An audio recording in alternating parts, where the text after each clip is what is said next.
আলে বন্ধুরা, আমি শেখ গন্ডিল। আজকে এই ভিডিওতে বেশ কিছু সিনেমা সংক্রান্ত আপডেটস আপনার সঙ্গে শেয়ার করব। প্রথম আপডেটটা রামচরণকে কেন্দ্র করে। আপনারা সকলেই জানেন তার আপকামিং ছবিটা পরিচালক বুচিবাবু সানার সঙ্গে হবে, যেটা একটা স্পোর্টস ড্রামা হবে। এতদিন এই প্রজেক্টটাকে আমরা RC16 বলে অ্যাড্রেস করে এসেছি, তার কারণ ছবিটার টাইটেল অ্যানাউন্সমেন্ট এখন অবধি হয়নি। তবে মেকাররা সম্ভবত এই ছবিটার টাইটেল পেড্ডি রাখতে চলেছে, এরকমটাই কিন্তু বর্তমানে আপডেট রয়েছে। দেখা যাক এটাকে কেন্দ্র করে অফিসিয়াল কনফার্মেশন মেকারদের তরফ থেকে কবে আসে। শেষ অবধি পেড্ডি কি ছবিটার টাইটেল হয় নাকি অন্য কোনো টাইটেল দেয়া হয়, কারণ অনেক সময় টেন্টেটিভ টাইটেল থাকে কিছু একটা, কিন্তু পরবর্তীতে সেই টাইটেল কিন্তু চেঞ্জ করে দেওয়া হয় বক্স অফিসের কথা মাথায় রেখে, বা নানান কারণে অনেক সময় ফিল্ম মেকার হয়তো ফিল করে যে না, ছবিটা টাইটেলটা পেড্ডি হওয়া উচিত নয়, অন্য কিছু হলে ভালো হয়। সেক্ষেত্রে আমরা চেঞ্জ হতে দেখতে পেতে পারি ভবিষ্যতে। এবং এই ছবির মধ্যে আপনারা নিশ্চয়ই জানবেন রামচরণের বিপরীতে জাহ্নবী কাপুরকে অভিনয় করতে আমরা দেখতে পাবো।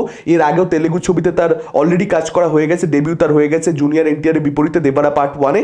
এবার দেখা যাক এই ছবিতে তার রোলটা কতটা বেশি দরকারি হয়, কারণ দেবারা পার্ট 1-এ তার ক্যারেক্টারটার কোনো ইনভলভমেন্ট আসলে গল্পে ছিল না, খুবই একটা বেকার ক্যারেক্টার ছিল। আশা করবো সেরকম বেকার ক্যারেক্টার রামচরণের বিপরীতে এই পেড্ডি ছবিতে তিনি পাবেন না। এর পরবর্তী আপডেটটা বাসিল জোসেফ এবং সুরিয়ার কোলাবোরেশনকে কেন্দ্র করে শোনা যাচ্ছে, শোনা যাচ্ছে তারা একসঙ্গে কাজ করতে চলেছে, এবং যে ছবিটাতে তারা একসঙ্গে কাজ করবে সেটা একটা সুপার হিরো ছবি হবে। যদিও পুরোটা এখনো অবধি বাজ লেভেলে রয়েছে, ডেফিনেটলি বিভিন্ন জায়গা থেকে আপডেটস তো আসছে, কিন্তু দেখা যাক যে এটার ব্যাপারে অফিসিয়াল কনফার্মেশন কবে আসে। সুরিয়াকে একটা সুপার হিরো ছবিতে ডেফিনেটলি দেখতে মজা আসবে। বাসিল জোসেফ যদি তাকে প্রেজেন্ট করে ডেফিনেটলি সেটার মধ্যে কিছুতে এক্স ফ্যাক্টর থাকবে। দেখা যাক ছবিটা কিরকম কি হয়, যদি শেষ অবধি ছবিটা হয় তো। এর পরবর্তী আপডেটটা কালকি সিকুয়ালকে কেন্দ্র করে নাগ অশ্বিন এবং প্রভাসের কোলাবোরেশন, যেখানে আপনারা অমিতাভ বচ্চন, দীপিকা পাদুকোনকেও দেখতে পাবেন। এই ছবিটার ব্যাপারে যেটা আজকে আপডেট রয়েছে, সম্ভবত এই বছরের মাঝামাঝি সময় থেকে অর্থাৎ জুন মাস থেকে এই ছবিটার শুটিংটা স্টার্ট হয়ে যেতে চলেছে।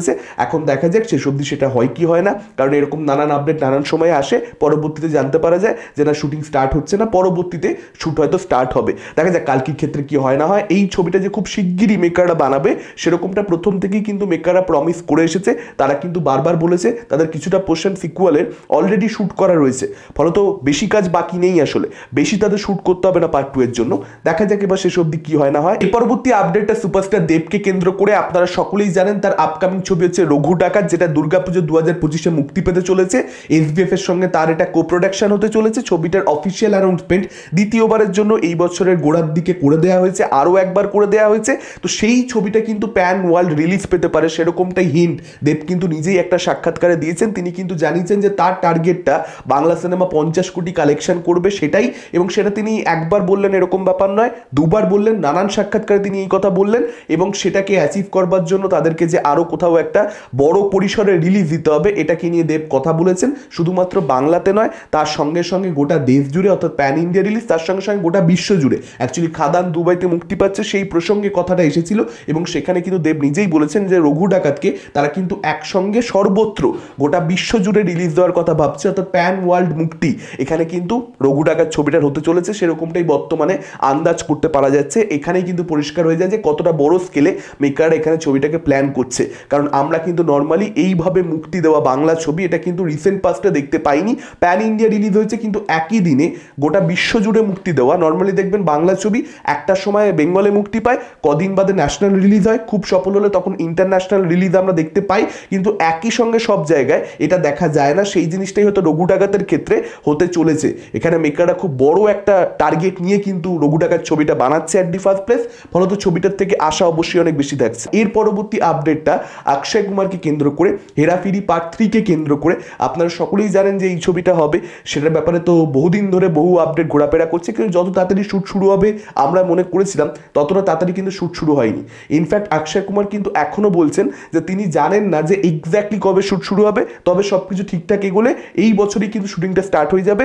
বাই দিস ইয়ার এন্ড শুটিংটা স্টার্ট হয়ে যাবে এই ছবিটার, এরকমটি আপডেট রয়েছে। কারণ যত বেশি লেট হচ্ছে অক্ষয় কুমারের কেরিয়ারের ওপরে, তত বেশি কিন্তু প্রেশার হচ্ছে। যত তাড়াতাড়ি এই ফ্র্যাঞ্চাইজি ছবিগুলো তার মুক্তি পাবে, তার কামব্যাক করার সম্ভাবনা কিন্তু অনেক বেশি বেড়ে যাবে।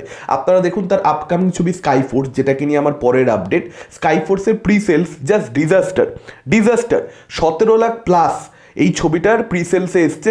17 লাখ প্লাস, আপনারা ভেবে দেখুন, 17 কোটি বলছি না কিন্তু 17 লাখ প্লাস। এটা একটা সুপারস্টারের কালেকশন, মানে ছবিটা ডিজাস্টার ডে ওয়ান নিতে চলেছে, পরিষ্কার এখানে বুঝতে পারা যাচ্ছে। ইনফ্যাক্ট সার্ফিরা যে ছবিটা ডিজাস্টার ইটসেলফ ছিল, রিমেক ছবিটা অক্ষয় কুমারের, সেই ছবিটার 75 লক্ষ টাকা প্রি সেলস ছিল। এখনও যদিও স্কাই ফোর্সের 2 দিন বাকি রয়েছে, কিন্তু ট্রেড অ্যানালিস্টরা যেটা বলছে তাতে করে স্কাই ফোর্সের 75 লাখ টাকা ক্রস করা সম্ভব নয়। অর্থাৎ প্রি সেলসে হয়তো সার্ফিরার থেকে আমরা পিছিয়ে থাকতেই দেখতে পাবো হয়তো, বা হয়তো টপকে যাবে, সেটা সময় বলবে। আগের দিন অনেক সময় অনেক কিছু নাম্বার চেঞ্জ হয়ে যায়, খুব বেশি পরিমাণে বিক্রি হয়ে যায়, যদিও স্কাই ফোর্সের ক্ষেত্রে সেটা হবে বলে মনে তো হচ্ছে না। এখন স্কাই ফোর্স তো একটা ডিজাস্টার ওপেনিং নিতে চলেছে, একদম পরিষ্কার। সার্ফিরা যেটা করতে পেরেছিল তার মাত্র 23% টিকিট এখন অব্দি বিক্রি করতে পেরেছে এই ছবিটা, মাত্র 23%। মানে সার্ফিরার থেকেও বাজে রেসপন্স। সবচেয়ে বেশি টিকিট বুক হয়েছে দিল্লিতে, তারপর সেকেন্ড পজিশনটা হোল্ড করছে মহারাষ্ট্র। এবং এই ছবিটাকে নিয়ে যে কোনো ধরনের বাজ নেই সেটা একেবারে পরিষ্কার বুঝতে পারা যাচ্ছে। ফাইটারের সঙ্গে যে একটা তুলনা, ফাইটারের সঙ্গে যে একটা কম্প্যারিজন অটোমেটিক্যালি ঢুকে পড়ছে, সেটা কিন্তু খুব বেশি বড় করে চ্যালেঞ্জ দিয়ে দিয়েছে এই ছবিটাকে। তা সত্ত্বেও যে মানে সেটা না হলেও যে খুব বড় কালেকশন করতো সেরকম নয়, খুব বড় ওপেনিং নিত সেরকম নয়। বড় কালেকশন হয়তো ছবি ভালো হলে ওয়ারতমত তৈরি হলে হতেই পারতো। ওপেনিং অক্ষয় কুমারের এখন মানে যথেষ্ট ডিফিকাল্ট হয়ে গেছে, সেটা পরিষ্কার বুঝতে পারা যাচ্ছে। মানে 17 লাখটা জাস্ট আমি ভাবতে পারছি না, খুব খুব খারাপ রেসপন্স। আপনাদের কি মতামত এই আপডেটগুলোকে কেন্দ্র করে? ডেফিনেটলি আপনারা সেটা আমাদের কমেন্ট করে জানাতে পারেন। এই ভিডিওটা ভালো লাগলে লাইক করতে পারেন, শেয়ার করতে পারেন। আমাদের চ্যানেল নতুন হলে চ্যানেলটাকে অবশ্যই সাবস্ক্রাইব করতে পারেন। আজকের মতন টাটা, চোখ রাখুন পরবর্তী ভিডিও।